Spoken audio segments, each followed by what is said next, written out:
কি সুন্দর একটা হাতার ডিজাইন নিয়ে আসলাম। দেখেন এই ডিজাইনটা আসলে দেখতে খুবই সুন্দর দেখা যায়, আর যখন কমপ্লিট করার পরে এই ড্রেসটা পরা হয় তখন হাতাটা অনেক সুন্দর দেখা যায়। তা আজকে আপনাদের জন্য এই সুন্দর হাতার ডিজাইনটা কিভাবে কাটিং করতে হয় এবং সেলাই করতে হয় সেটাই দেখাবো। তা আপনারা পুরো ভিডিওটা দেখতে থাকুন, তাহলেই বুঝতে পারবেন যে এই হাতার ডিজাইনটা আমি কিভাবে করলাম। তা একেবারে হাতাটা ডিজাইন করে জামার সাথে সেলাই করে কমপ্লিট করে আপনাদেরকে দেখাবো। হ্যালো এভরিওয়ান, আসসালামু আলাইকুম। ময়নার সেলাইঘরের পক্ষ থেকে আপনাদের স্বাগতম। তা এখানে প্রথমে আমি স্লিপের কাপড়টা নিয়ে নিলাম, হাতার কাপড়টা নিয়ে নিলাম কাটিং করার জন্য। তা এখানে আমি 4 ভাঁজ দিয়ে নিয়েছি। তা এই যে দেখেন আমার হাতার লম্বা থাকবে 9 ইঞ্চি, আর সেলাইয়ের জন্য যাবে 1 ইঞ্চি, সেজন্য 10 ইঞ্চিতে একটি দাগ দিয়ে নিলাম। আর এখানে মুহুরি হবে 14 ইঞ্চি। আর হাতার যে আমি বডির কাপড়টা কাটিং করেছিলাম সেখান থেকে 1.5 ইঞ্চি কাপড়, 1.5 ইঞ্চি বেশি নিয়ে নিতে হবে। যেমন আমি রেখেছিলাম 7.5 ইঞ্চি, আমি এখন 9 ইঞ্চিতে দাগ দিয়ে দিলাম। আর মুহুরি থাকবে 15 ইঞ্চি। তা আসলে মারটা বোঝা যাচ্ছে কিনা আমি বলতে পারছি না, আপনারা হয়তো বা কম বুঝতে পারবেন। চকটা আসলে কাপড়ের সাথে পুরো ম্যাচিং হয়ে গেছে। তা যাই হোক, আপনারা একটু কষ্ট করে বুঝে নেবেন। তা এই দেখেন এখন হচ্ছে গিয়ে আমি নিচের যে শেপটা সেই শেপটা কাটিং করে নিলাম। এটা কিন্তু আমার বন্ধ পাশ থেকে কাটিং করা। যাই হোক, এই যে দেখেন আমি কাটিং করে ফেলেছি। এখন আপনারা কাটিংটা দেখলে বুঝতে পারবেন। তো এই যে দেখেন, এই যে মাঝখানে যে কাটিংটা, এই কাটিংটা আমি সেলাই করার সময় তারপর কেটে নেব। তো এই যে আমার হাতা কাটিং করা হয়ে গেছে। এখন এই টুকরো কাপড় থেকে মাঝখানে যে পাইপিংয়ের নিচে একটা কলি বানাতে হবে, সেটার জন্য রেখে দেব। আর এইখানে পাইপিংয়ের জন্য আমরা কাপড় নিয়ে নিয়েছি কোনাকুনি কাপড়। এটা কিন্তু লম্বা কাটিং করলে পাইপিং হবে না। আমি আবারও বলছি, আপনারা যদি লম্বা কাটিং করে কাপড় বের করে নেন পাইপিংয়ের জন্য, তাহলে কিন্তু পাইপিংটা সুন্দর হবে না। আপনারা এইভাবে ঠিক কোনাকুনি করে কাপড়টা কাটিং করে নেবেন পাইপিংয়ের জন্য। এটা হচ্ছে হাতায় শেপ থাকার কারণে এই কোনাকুনি পাইপিংটার প্রয়োজন হয়। তো এই যে আমি পাইপিংটা কাটিং করে নিয়েছি। এখন এই যে টুকরো কাপড়টা রেখে দিয়েছিলাম, সেটা দিয়ে মাঝখানে যে কলিটা বের করতে হবে সেই কলিটা কাটিং করে নেব। তা আপনারা কলিটা এইভাবে 4 ভাঁজ দিয়ে নেবেন। এখানে দুই পার্ট আছে, আমি এখানে আরেকটা ভাঁজ দিয়ে নেব।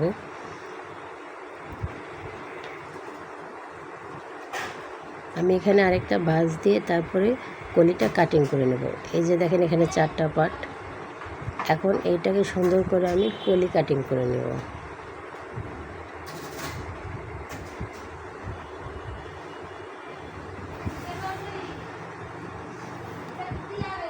তা এই যে দেখেন আমি কিন্তু এটাকে কাটিং করে নিয়েছি। এখন চলে যাব সেলাই করতে।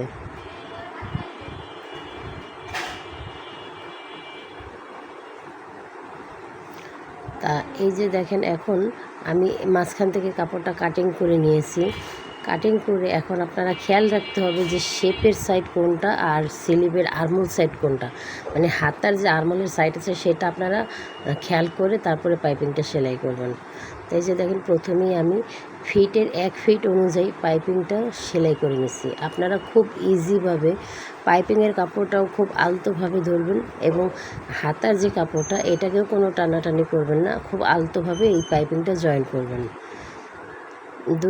দুইটা পাশে একইভাবে আপনারা খেয়াল করে নেবেন। আপনারা দেখতে পাচ্ছেন যে আমি শেপের যে সাইড দুইটাকেই কিন্তু আর্মহোলের সাইড দুটো এক পাশে দিয়ে নিয়েছি।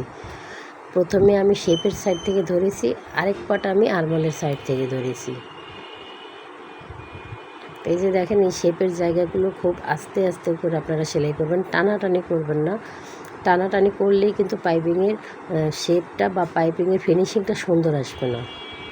এই যে দেখেন এখন যে বাড়তি অ্যালাউন্সটা, মানে সেলাই করলে যে বাড়তি কাপড়টা ছিল সেটাকে আমরা পাইপিংয়ের ভেতরে দিয়ে তারপরে চিকন করে সেলাই করে নিচ্ছি। এইভাবে পাইপিং সেলাই করলে আসলে দেখতেও খুব সুন্দর দেখা যায় এবং পাইপিংয়ের ফিনিশিংটাও খুব সুন্দর হয়।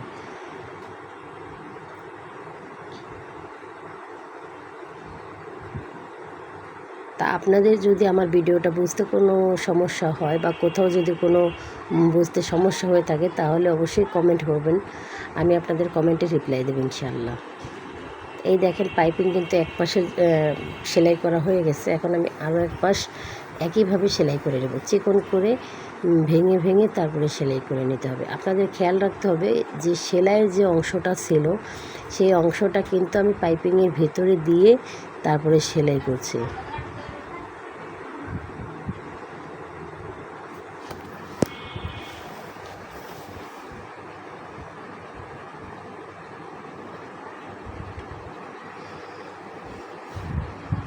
এই যে আমার পাইপিংটা সেলাই করা হয়ে গেছে। এখন আরেকটা চাপ সেলাই দিয়ে নেব, 1 ফিটের মাপ অনুযায়ী আরেকটা চাপ সেলাই দিয়ে নেব। তাহলে অপর পাশে যে পাইপিংটা আছে কালো কাপড়টা সেটা উল্টায় যাবে না, মানে বোটে থাকবে না, উল্টায় যাবে না। এই চাপ সেলাইটা দেওয়ার কারণে কিন্তু আপনার হাতাটা আরও বেশি সুন্দর ফিনিশিং হবে।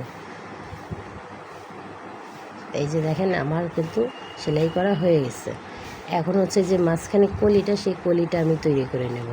তা আমি যে প্রথমে কাটিং করে রেখেছিলাম সেই কাপড়টা একটু ছোট হয়ে গেছে, যার জন্য আমি আরেকটা টুকরা কাপড় নিয়ে নিয়েছি। লম্বায় ছোট হয়ে গিয়েছিল মাপ অনুযায়ী, তাই আমি আরেকটা কাপড় নিয়ে সেটাকেই সেলাই করে নিচ্ছি। তাই যে দেখেন এখন এই কোনাটা কাটিং করে একটা কলমের সাহায্যে উল্টিয়ে নিতে হবে, আর এই 3টা কোনা সুন্দর করে উঠিয়ে নিতে হবে।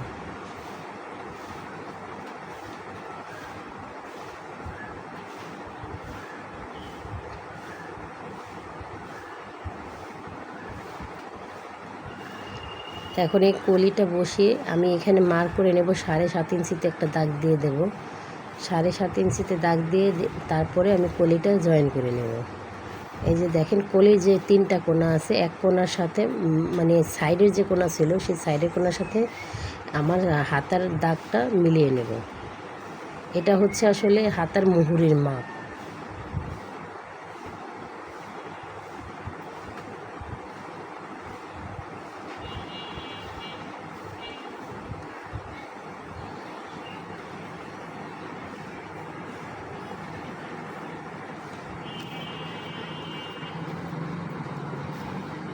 এই যে দেখেন সেমভাবে আমি এটাকেও সেলাই করে নেব।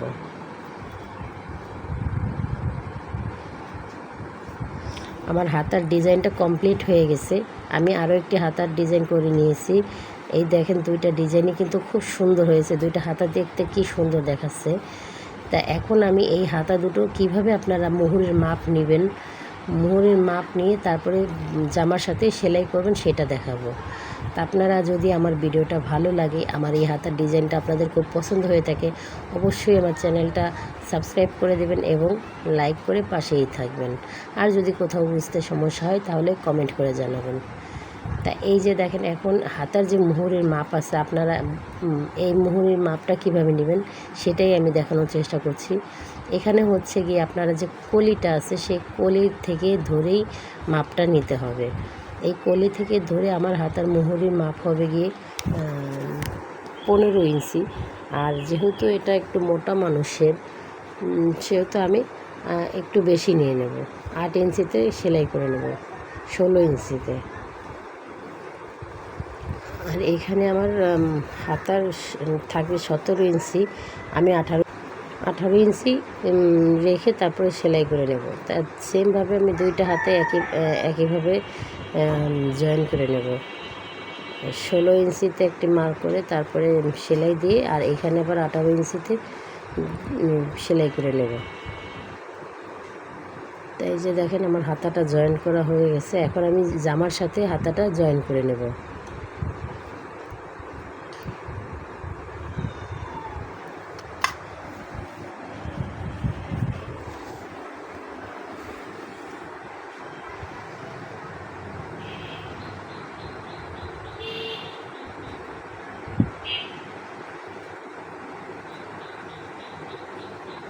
এখন আমি জামার সাথে হাতাটা জয়েন করে নেব।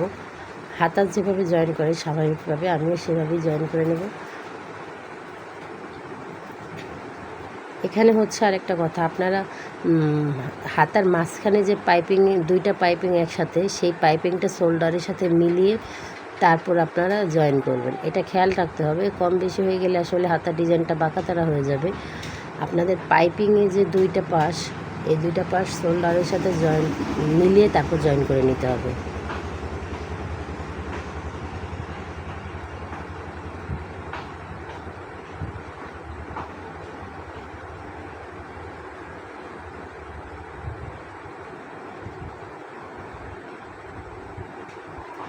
সেমভাবে আমি আরও একটি জয়েন করে নেব।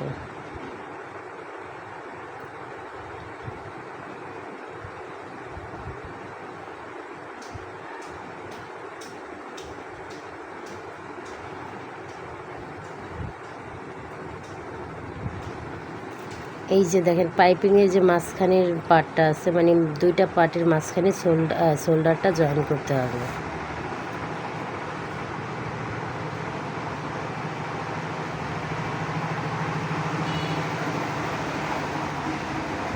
এই যে আপনারা দেখতে পাচ্ছেন আমি কীভাবে পাইপিংয়ের মাঝখানে শোল্ডারটা ফেলেছি, এইভাবেই জয়েন করে নিতে হবে, তাহলে দেখতে খুব সুন্দর দেখা যাবে। তা আপনারা যারা আমার ভিডিওটা দেখেছেন আপনাদেরকে অসংখ্য ধন্যবাদ। আশা করছি আমার চ্যানেলের পাশেই থাকবেন এবং চ্যানেলটা লাইক দিয়ে সাবস্ক্রাইব করে পাশে থাকবেন। খোদা হাফেজ।